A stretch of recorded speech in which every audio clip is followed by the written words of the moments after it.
안녕하세요. 워런 버핏처럼 매일 신문을 박전무와 함께 읽으면서 투자의 고수가 됩시다. 오늘 4월 16일 수요일 순서 시작하겠습니다.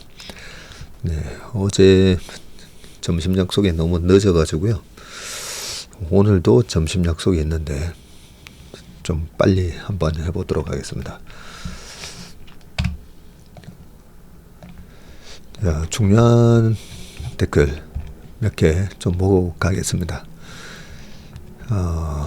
1582년 이에 10만 양병설은 실현되지 못해 힘든 전쟁을 겪었지만, 네, 박세익의 10만 양성설은 꼭 그 꿈 이루시게, 네, 꼭 이루어지리라, 네, 믿습니다.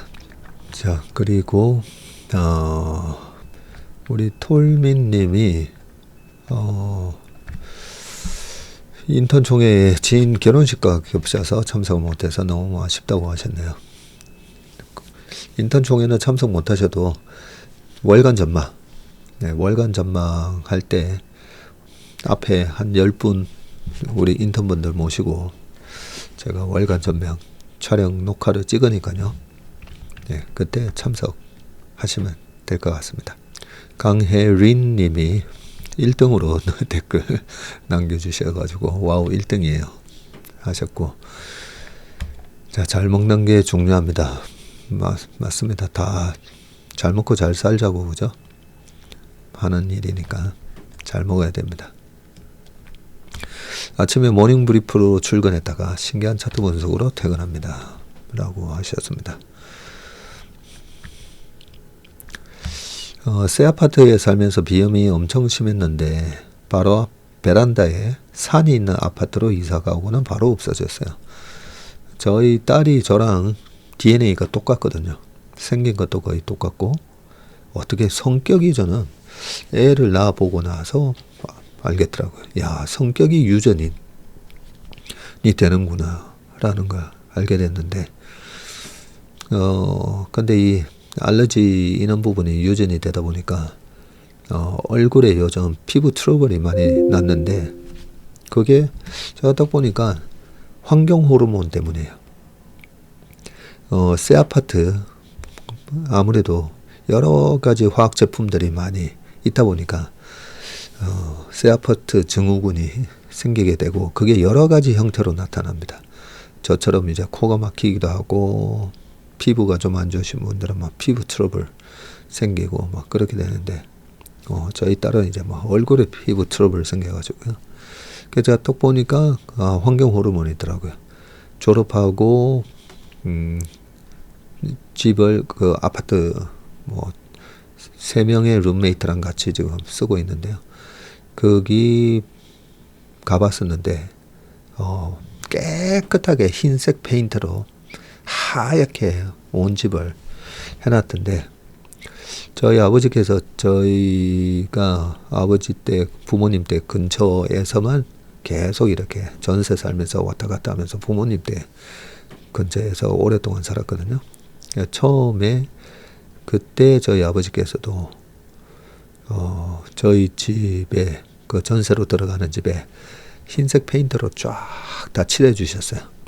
근데 처음에 집 보러 갔을 때는 거기 아파트도 한 77년도에 지어진 오래된 아파트다 보니까 처음에 집 보러 가서 이렇게 싱크대 문 열어보다가 깜짝 놀란 게, 그 안에 막 바퀴벌레들이 막 그렇게 막 있는 거예요. 그런 아파트였는데 그 흰색 페인트 싹 칠하고 나서 바퀴벌레 한 번도 발견이 안 됐어요. 그 정도로 이 페인트에서 나오는 환경 호르몬이 포름알데히드인가요? 그런 거 있잖아요. 엄청나게 영향을 줬고, 그때 당시에 저희 아들이 2살 때인가 1살 2살 때였는데 얼굴에 태열인 줄 알았는데, 그게 환경 호르몬 때문에 아이 얼굴에도 엄청나게 보록지들이 여드름처럼 막 태열하면 온 얼굴이, 그죠?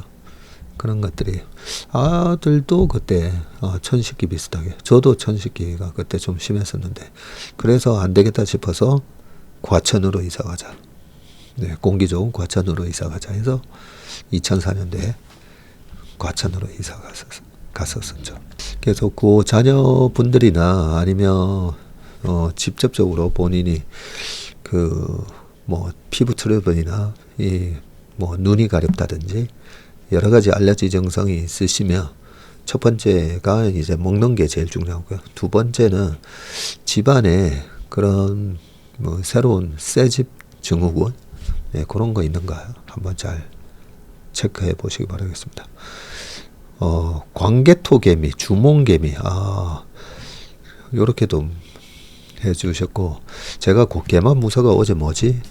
했더니, 개마무사 혹은 개마무의는 고구려 시대 철갑을 두른 철기병을 이루는 말입니다. 개마개미는 철갑을 두르고 흔들리지 않는 정신무장으로 외화채굴하는 동아시아를 호령했던 고구려 기상을 가진 자랑스러운 대한의 투자자입니다. 그렇네요. 개미. 그냥 아예 이 개미라는 말 자체가 좀 그러니까 개마무사 좋네요. 보니까. 그죠? 제가 이 개마무사 무식해가지고 이 개마무사를 몰랐는데 저도 이제 좀 찾아보니까 개가 이 갑옷을 뜻하더라고요. 갑옷으로 무장한 말을 타는 무사. 개마무사. 야, 동학무사, 서학무사. 그러니까 이 무사라는 영화도 있었지만 그죠? 정우성 씨였나요? 무사. 제가 또 검도를 했기 때문에 이 무사에 대한 또 로망이 좀 있거든요. 개마무사 참 좋네요. 동아시아뿐만 아니라 전 세계 금융시장을 호령하는 네, 우리 자랑스러운 대한의 투자자들 되시길 바라겠습니다. 독일에 돈 벌러 간 선배님들끼리 막 광부개미 광부개미 아니 뭐 우리 광부뿐만 아니라 간호사도로도 많이 가셨잖아요. 간호개미. 자, 그렇게 힘들게 그죠? 외화벌이 해주셔가지고 오늘의 우리 이 참 풍요로운 대한민국이 있다라고 생각합니다. 자, 이벤트 약세장인데 1, 2년 뒤 경기 침체 가능성은 어떻게 보고 계실까요? 그래서 이벤트가 끝났을 때 실제 뭐 1987년 블랙먼데이도 그렇고 이벤트 약세장이 참 많습니다. 코로나도 이벤트였고 그죠? 이벤트가 끝나고 나서 경기 침체에 왔거든요. 왔습니다. 1990년도에 이라크였죠. 이라크가 쿠웨이트를 침공을 했었고요. 그러고 나서도 유가가 튀고 그때야 뭐 1980년대 후반에 고물가 상황에서 아시안 버블 또 있긴 했었지만 어쨌든 미국이 90년에서 91년 그 이라크 전쟁으로 인해서 리세션이 왔었습니다. 그래서 고점 대비해서는 1990년에서 91년 넘어갈 때 S&P 500의 지수 하락률이 한 17% 정도 되거든요. 그 정도 빠졌다가 그러고 나서 91년에도 보면 시장은 다 또 플러스 다 나고 끝났습니다. 리세션은 왔지만. 그래서 이 경기 침체 가능성을 너무 심각하게 생각하실 필요 없고요. 경기 침체가 와도 주가가 미리 먼저 그런 부분의 반영을 충분히 했다고 생각합니다. 그래서 너무 이벤트 구조적 약세장하고 다르다고 했잖아요. 구조적 약세장에 의해서 경기 침체가 오면 좀 주가가 거의 뭐 50% 빠지는 그럴 수 있다라고 보시면 될 것 같습니다. 10만이 되는 그날까지 열렬하게 응원하겠습니다. 금융고수 10만 적지 않은가요? 하긴 저희 구독자는 10만이지만 매일 이걸 보시는 분들이 한 15,000분 정도 된다고 보면 한 30만 정도 해서 그 중에 이제 10만 명 탄생할 수도 있을 것 같기도 하고, 그죠? 10만에서 문 닫을까 생각을 했는데, 그거는 좀 생각을 해봐야 되겠네. 이쁜 매주님이 오랜만에 댓글 남겨주셨네요. 저는 7 형제 중, 형제가 아니라, 남매 아니신가요? 그죠? 7 남매 중에 막내다 보니 멘탈이 약한 걸까요? 그래서 채슬리에 맡긴 후 편안합니다. 네, 올해가 저희가 작년 연말부터 올해까지 다행히 포트폴리오를 지금 잘 짜가지고요. 수익률이 좀 나쁘지 않다 보니까 저희 좀 투자에 대한 좀 아이디어를 얻고 싶으신 분들은 3억이 안 되시는 분들을 위해서 랩을 만들어 놨잖아요. 그래서 4월 초에 설정했던 DB 금융 투자에다가 설정해 놨던 랩은 그저께 저희가 그 목표 전환형이거든요. 그 목표 수익률 6% 이상 달성해 가지고 그 조기 청산됐더라고요. ELS에 비하면 훨씬 낫죠. ELS는 중간에 돈도 못 찾잖아요. ELS는 마이너스 한 5가 됐든 10이 됐든 내가 돈이 필요할 때 돈을 찾을 수 있어야 되는데 중도 해지하면 손해가 굉장히 큽니다. 근데 뭐 랩이나 주식은 특히나 제가 우리 직원들한테 늘 강조하는 거 부자 마인드에서 제일 중요한 거 황금성. 내가 돈 찾고 싶을 때 언제든지 돈을 찾을 수가 있어야 됩니다. 그 원칙을 지키는 게 되게 중요하다고 생각하는데요. 그래서 항상 유동성이 좋은 주식만 저희가 매매를 하는데 4월 뭐 시장이 되게 안 좋았잖아요. 4월 1일인가 2일 설정이 돼서 뭐 4월 4일, 4월 9일까지 뭐 시장 확 빠지고도 했었는데 일시적으로는 빠졌지만 다 조기 청산 이번에 또 했더라고요.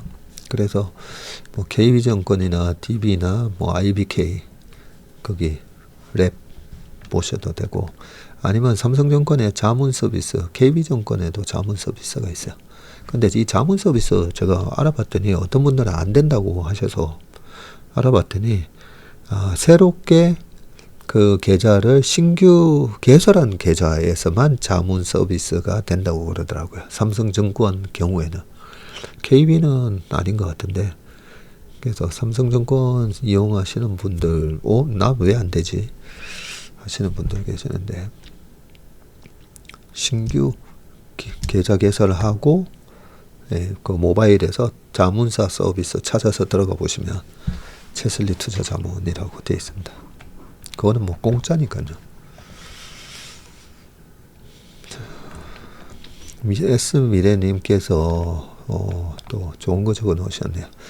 고 이병철 회장님이 경남 의령 출신이시고 1910년에 태어나 조부가 세운 서당에 다니시다가 11살 때 둘째 누이의 시가가 있는 진주의 지수 보통학교를 3학년에 편입하여 다니다가 외가가 있는 서울 수송 보통학교 3학년에 편입하여 다니게 되었다고 합니다.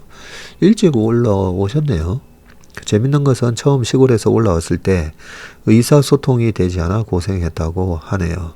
다행히 그분들이 대체로 친절하여 적응하는 데는 어려움이 없었지만 보통학교의 과정을 빨리 끝내고 싶어서 4학년을 마치고 단기 속성반이 있는 중동 중학부를 다니실 무렵 3학년 때 혼례를 올리고 설화에 사남 6년을 두시고 일본 와세다 대학을 다니시다가 병에 걸려 2학년 가을에 중퇴하니 졸업장은 하나도 없다고 호암자전에 나와 있다고 합니다.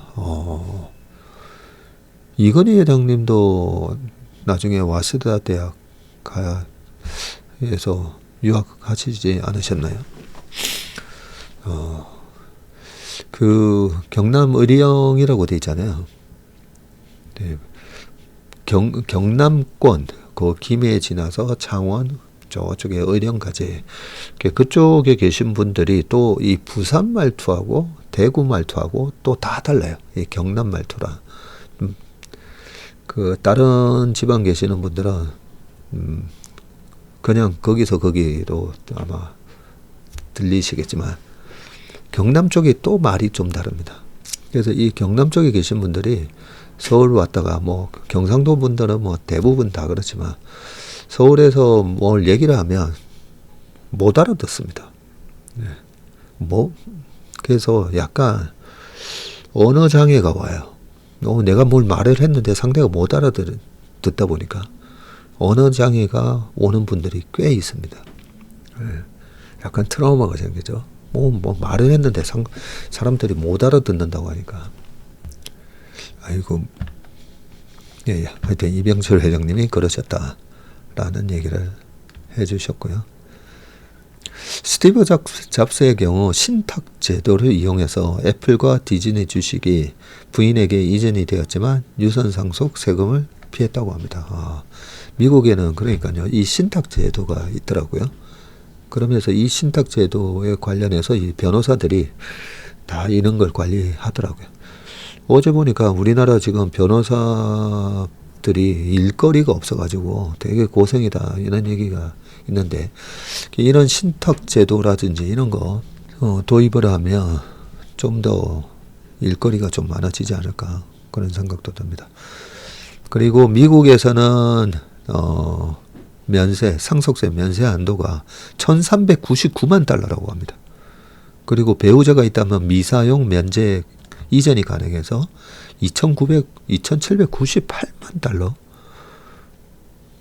저도 미국이 한 140억 정도까지 상속세 면제다고 들었던 것 같은데 1400만 달러.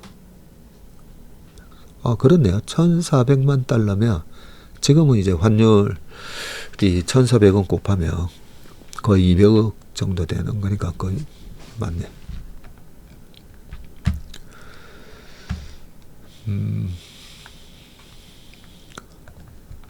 자, 여기까지 하고 기사 빨리 좀 읽어보겠습니다. 자, 첫 번째 기사는요. 극단적인 상황은 끝났다. 오락가락 트럼프 관세도 시장 웃는 까닭.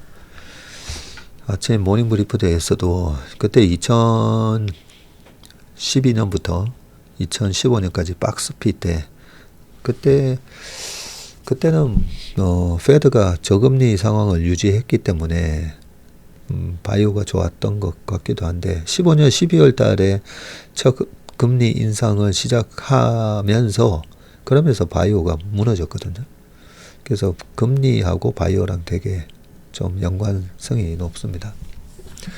우리나라에서도 금리 빠지고 미국에서도 금리 인하면서 뭐 알테오젠, 우리나라 뭐 펩트론 이런 주식들 뭐 많이 올랐잖아요. 바이오 기사 좀 볼게요.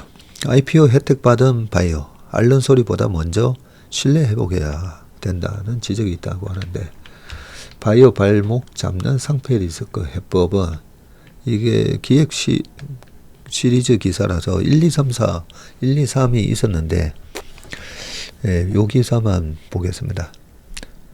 해마다 여러 바이오 기업이 주식시장에서 사라진다. 매년 관리 종목에 지정되거나 상폐 사유가 발생하는 바이오가 한둘이 아니다. 상장 폐지 우려는 자본시장에서 바이오 기업에 대한 신뢰를 갉아먹는 대표적인 과제 중 하나다. 미래성장 산업이라는데 왜 유독 투자자를 울리는 바이오가 많을까?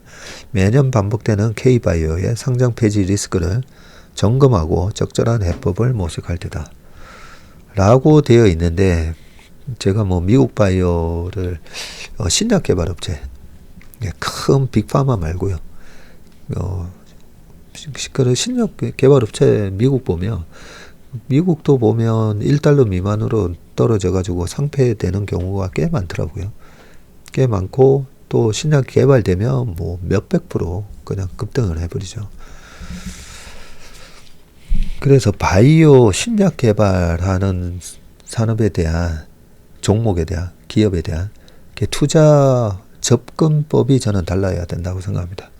그냥 벤처기업 투자하듯이 뭐 100만 원으로 한 20종목, 10종목을 사놔서 그 중에 10배, 20배 가는 종목이 있으면 나머지 다른 거는 상폐당해도 되는 건데, 이 벤처 투자하듯이 하이 리스크 하이 리턴이기 때문에. 근데 바이오를 일반 기업 투자하듯이 잘못하시면 큰일 나죠. 바이오 맞춤형 상장 유지 조건 찬반 논리, 요게 좀 문제가 되긴 하는데요. 성과 도출에 장기간 소요, 단기 재무 요건은 개선해야 되고, 근데 반대는 산업 특수성은 인정하나 형평성 측면 문제 이야기. 일반 제조업과 같은 방식으로 조건 맞추기는 어렵죠. 상장 단계에서 이미 특혜다. 경영 활동 문제 돌아봐야 된다. 미래 성장 동력에 부합하는 세부 조건이 필요한데, 연초 상폐 기준 개선 통해 추가 수혜, 시장 평가 뒤따르면 매출 기준 면제, 법차손 요건 매출만으로 해소 불가, 연구개발에 집중해 어려운 환경, 연구개발 및 자금 조달 노력 지속 시 법차손 문제 일정 해소, 뭐 이렇게 쭉 되어 있는데,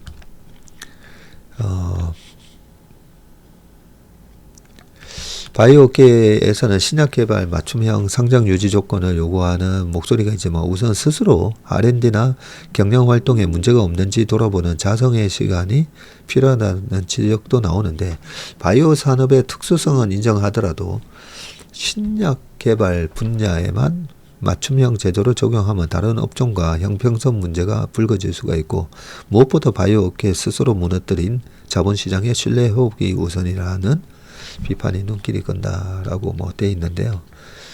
이 기술특례 상장 제도 취지, 저는 상장은 조금, 상장 기준은 너무 엄격하게 하면 안 된다고 봅니다. 왜냐면 바이오니까요. 신약 개발업체니까.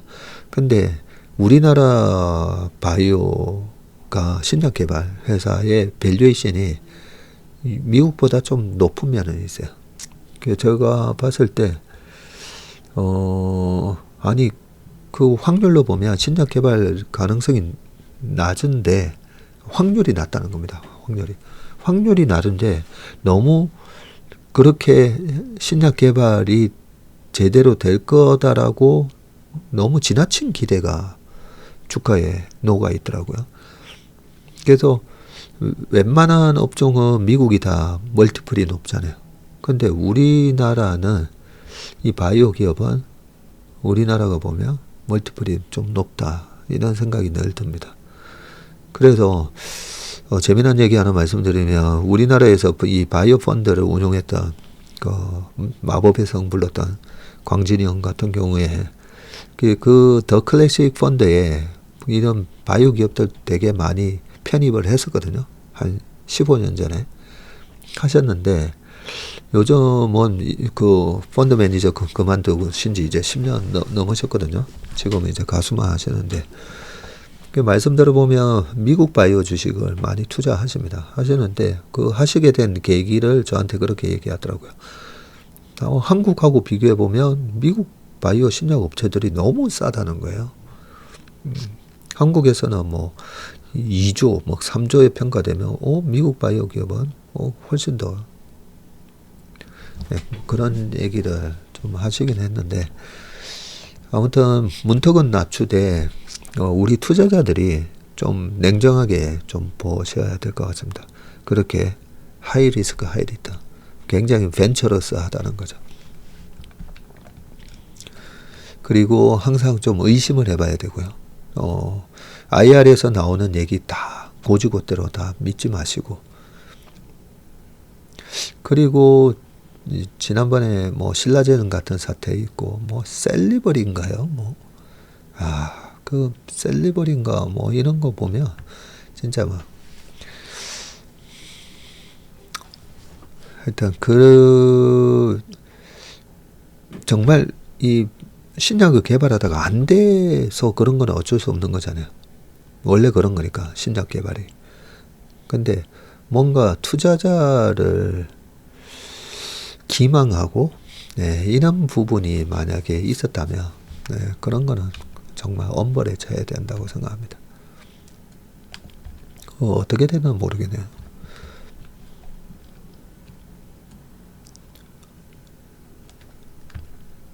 얼마 전에 정리매매가 있었다 그죠?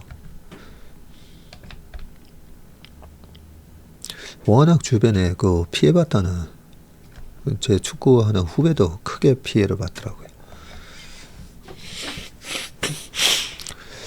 자, 요 바이오는 그렇고요. 그 다음에 또 요 관련된 얘기인데, 신약 개발 멈추고 화장품 집중, 안타까운 상황 소출하는 이유라고 돼 있는데, 이 바이오 회사들이 그 상장 폐지 요건에 뭐 매출이 30억이 안 되는 기업은 상장 폐지한다, 뭐 이런 조항이 있거든요. 그것 때문인지 바이오 기업들이 뭐 빵집을 인수하고 전체 한 30억 그 매출 만들기 위해서 그런 것들이 있다고 하는데, 그 상장 바이오에 대한 상장 유지 조건 그런 부분에 대해서는 매출이나 이런 게 크게 의미가 있나 싶은데요. 30억 유지하기 위해서 뭐 농장 인수하고 뭐 그죠? 여기 매출액이나 법차손 등 상장 유지 조건을 충족하기 위해서 신약 개발에 집중하지 못하는 안타까운 상황이라고 합니다. 바이오가 신약 개발 못하는 환경을 고쳐야 된다. 여기 셀레브리 나오네요. 2018년 코스닥 성장성 특례 1호 기업으로 성장한 셀레브리는 올해 정시에서 퇴출이 됐는데, 자본 잠식과 현금성 자산 부족 문제가 발목을 잡았다. 셀리버리는 상폐 전에도 비용 절감과 경영 효율화를 목적으로 6개 파이프라인의 개발을 중단을 했고, 셀리버리 상장 폐지는 신약 개발 바이오에 대한 투자가 얼마나 위험한지 보여준 사례로 남았다. 비용이나 회계 문제로 주요 신약 파이프라인의 임상을 중단한 바이오는 한둘이 아니다. 그러면서 뭐 밑에 또 얘기들이 쭉 나옵니다.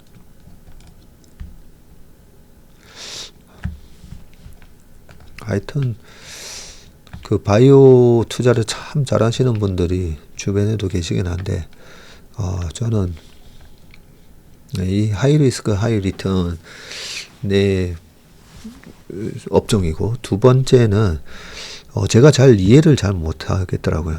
막 이렇게 자료를 봐도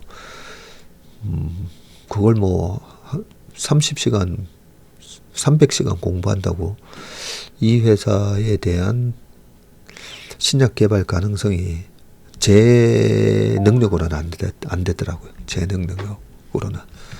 그런 걸 또 잘하시는 분들도 계시는데, 아무튼 제 능력으로는 안 돼서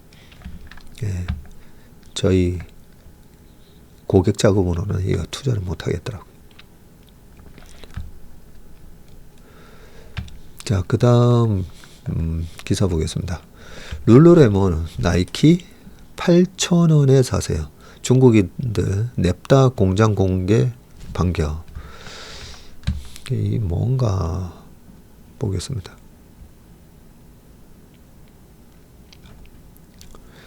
중국 쇼폼 콘텐츠 플랫폼 틱톡의 한 중국인 사용자가 중국 현지 공장 앞 생방송에서 이렇게 얘기했다네요. 이곳에서는 룰루레몬 요가 레깅스를 개당 5달러, 6달러에 만들고 있습니다. 미국에서는 똑같은 제품이 100달러 이상에 판매되죠.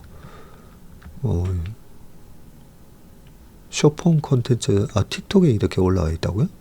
미중 관세 전쟁으로 양국이 사실상 완전한 디커플링 행보를 걷는 가운데 온라인 전선이 사방으로 확장되는 분위기인데, 대부분 기업의 제조업 기지가 중국에 있음을 감안할 때 지적재산권은 분명 새로운 전장이 될 전망인데, 이로 인해서 양국 간 제조업 기지 철수가 가속화할 수 있다는 우려가 제기되고,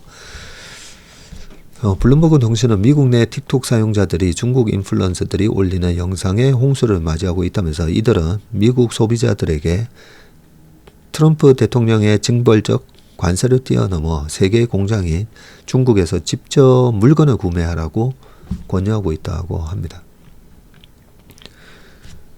해당 영상이 촬영된 중국 공장은 미국 스포츠웨어인 룰루레몬과 나이키를 아웃소싱하는 공장으로 추정이 되는데 틱톡 크리에이터들은 영상에서 직접 주문이 가능한 웹사이트 주소나 연락처를 함께 제공하고요.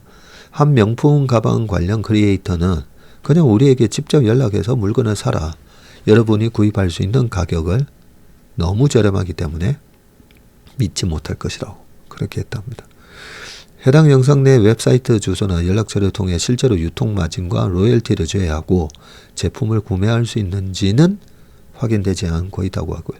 만에 하나 공장에서 제품이 모종의 이유로 쏟아져 나와 덤핑 판매가 되면 해당 제품은 정품도 가품도 아닌 애매한 상태가 되는데 룰루레몬 측은 블룸버그에다가 정품은 공식 매장이나 판매처에서만 구매할 수 있다고 하면서 이런 원론적 입장을 낸 것 외에는 별다른 대책이 없다고 합니다. 중국 내 생산 기지를 사실상 볼모아하는 내용의 해당 영상들은 지난 3월부터 간헐적으로 업로드 되었고요. 국제무역통념상 조명받기 어려운 주장인데 그러나 4월 들어 미중 관세 전쟁이 본격화하고 미국의 대중 추가 관세가 145%에 달하며 미국과 중국 간 무역은 사실상 중단이 됐고 이 시점부터 해당 영상들도 폭발적 관심을 모으기 시작했다고 합니다. 수백만 회의 조회수와 수십만 개의 좋아요 반응은 기본이라고 되어 있다 합니다. 실제로 제품을 구입할 수 있고 없고가 중요한 게 아닌 상황이 돼버렸는데 이들 컨텐츠의 주 목적이 미국의 제조업 공급망이 얼마나 취약한지를 부각시키는 데 있기 때문이고 미국 러드거스 대 알렉스 골든버그 선임 고문은 이번 캠페인은 트럼프의 중국산 제품에 대한 관세 정책을 약화시키기 위한 정교한 시도로 보인다고 합니다. 아직 공장에 대한 침탈이나 재고 덤핑 판매가 본격화하지는 않고 있지만 틱톡에서 언급되는 상황은 IP에 대한 통제와 국제사회 규범이 제대로 가능한 상태에서는 가설조차 상상할 수 없는 부분이죠. 이번 캠페인의 실제 여파는 아직 가늠하기 어렵지만 중국 내 글로벌 기업의 생산 기지들에 대한 철수 압박으로 작용할 가능성은 높아 보이고 미중 관세 전쟁과 무역 블록화가 불러올 글로벌 공급망 재편 움직임이 벌써 시작됐다는 분석이 나옵니다. 카메론 존스 타이달 웨이브 솔루션즈 수석은 소싱의 완전한 민주화 속도가 더 빨라질 것이라고 말했다. 관세를 그렇게 때려서 중국에서 생산한 제품이 미국으로 수출이 안 되면 그냥 그 헐값에 이렇게 팔아버릴게 영상에 올라오고 있다고 합니다. 4월 들어서만 구조 던진 외국인 이 와중에 골라 담은 종목은 뭐죠? 뭘 골라 담았죠? 삼성전자, 하이닉스, 현대차 등 시총 상위 종목 집중 매도하고 있고요. ABA바이오는 660억 사자였다고 합니다. 그리고 펩트론도 사자였네요. 자, 외국인이 4월 7일에서 14일 동안 전자 1조 2천억, 하이닉스 9천억, 현대차도 한 3,100억, 삼성 바이오로직스도 1,900억 이렇게 순매도를 했고요. 이렇게 쭉 해서 14일까지 지금 9조 3천억 정도를 팔았습니다. 4월 한 달에만 이렇게 팔았다는 거죠. 이달 외국인 투자자 증시 누적 순매도. 근데 산 종목은 ABA바이오, 한국전력도 샀네요. 그리고 HD 현대마린엔지, SK텔레콤 이렇게는 매수를 했는데 ABA바이오는 4조 규모의 기술 이전 계약을 체결했죠. 지난해 올린 매출액 334억에 약 120배에 달하는 금액입니다. 그동안 접근하기 어려웠던 희귀 신경계 유전 질환이라는 블루오션 시장을 열 수 있게 됐고 다수의 글로벌 빅파마와 알츠하이머 치료제 개발이 가능하다고 했고 2위에 오른 게 한국전력인데 이게 매수가 순매수인지 아니면 그동안에 공매도 때려놨던 걸 다시 대사 환매를 하면 매수로 잡히거든요. 그게 아닌가 싶습니다. 근데 최근에 몇 년간 전기 요금을 인상한 이후 지난해 영업이익이 흑자로 전환됐고 현금 배당도 재개했다고 합니다. 한전은 1분기 영업이익이 4조 원을 넘어서며 역대 최대치를 경신할 거라고 했고요. 최근 원자재 가격이 급락하면서 비용 구조가 빠르게 개선되고 있고 경기 둔화 우려 국면에서 달러의 약세 기조가 맞물려 나타나는 현상으로 현재 추세가 지속되는 기간이 길어질수록 하반기에 이익 모멘텀으로 작용할 거다. 이렇게 되어 있고요. HD 현대마린엔진은 HD 한국조선해양의 자회사인 선박 엔진 생산 업체입니다. 최근 조선 관련주의 추세적 상승과 맞물려서 일주일간 주가 상승률이 무려 21%나 올랐고 매일같이 50이죠. 신고가 나오고 있다고 하네. 네, 밑에 내용은 쭉 한번 읽어보시기 바라겠습니다. 그러니까 구조적 약세장은요. 그냥 다 도망 나와야 됩니다. 고배당 주고 뭐 자산 주고 할 것 없이 팔고 나와야 돼요. 그런데 지금 이런 이벤트 약세장에서는 종목별로 잘 골라 사면 됩니다. 자, 수급은 모든 재료에 우선한다고 제가 여러 번 말씀드렸죠. MSCI 5월 리밸런싱에 어떤 종목이 편입되고 편출되는지 나와 있습니다. 5월 정기 변경이니까 당장 다음 달이고요. 5월 편출입 예상 종목 이렇게 나와 있는데 삼양식품하고 한화시스템이 새로 편입되고 NC소프트와 에코프로머티가 편출될 것이다. 야, 에코프로머티 편입된 지 지금 한 2년 됐나요? 잠깐만. 23, 24, 25. 야, 2년도 안 된 것 같은데, 그죠? 자, 이랬을 때, 편입 두 종목, 이게 확정은 아닙니다. 이렇게 될 가능성이 높다. 이런 거고요. MSCI EM 지수의 비중이 요 정도 되고, 그러면 패시브 유출입 규모가, 삼양식품 같은 경우에는 2,200억, 한화시스템은 1,600억 정도 들어올 것으로 예상이 되고, NC소프트는 1,100억 매도, 에코프로머티는 770억 정도 매도가 예상된다. 네, 이런 내용입니다. 그리고 후보군이 아직까지 만약에 여기서 시총이 쭉 올라오게 되면 LIG 넥스와 레인보우 로보틱스, 현대 미포도 시총이 쭉 올라오면 언제든지 편입될 수 있고요. 편출 가능성이 높은 또 다른 후보군은 LG이노텍, CJ제일제당, SKC 순이라고 합니다. 네, 오늘 웜의 시막은 여기까지 하겠습니다. 오늘 하루도 행복한 하루, 건강한 하루 되시길 바라겠습니다. 고맙습니다.